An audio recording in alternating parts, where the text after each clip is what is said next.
Yung aking sa inyo yung aking medicine kit.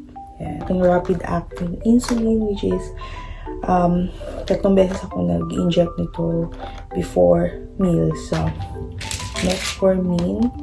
Yung aking metformin is 500 mg. Ininom ko lang siya twice a day.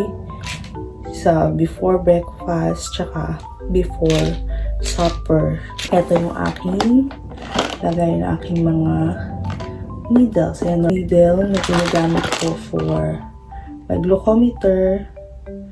Glucometer sa gitna. Ito naman yung needle na ginagamit ko for insulin, and this is yung alcohol swab. So, by the way, nag-wash na ako ng hands and na-dry ko na siya kanina sa banyo. Yan, ilinisin ko lang yung finger na aking i-freak. Hayaan ko lang muna siyang mag-dry.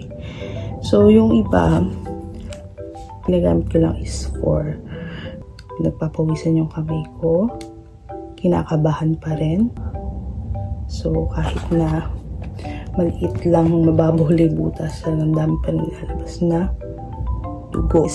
5.2 naman siya. So, kailangan natin ng alcohol swab. 5.2 is goods yun for fasting blood glucose. Needle. Yan. So, kakabit lang natin yung needle. Yan. And let it dry. For breakfast is yan.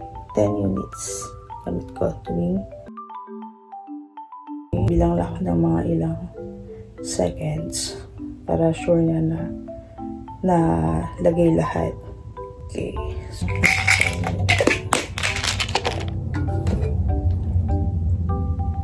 breakfast ko ngayon is English muffin with peanut butter. And ako ay chocolate milk.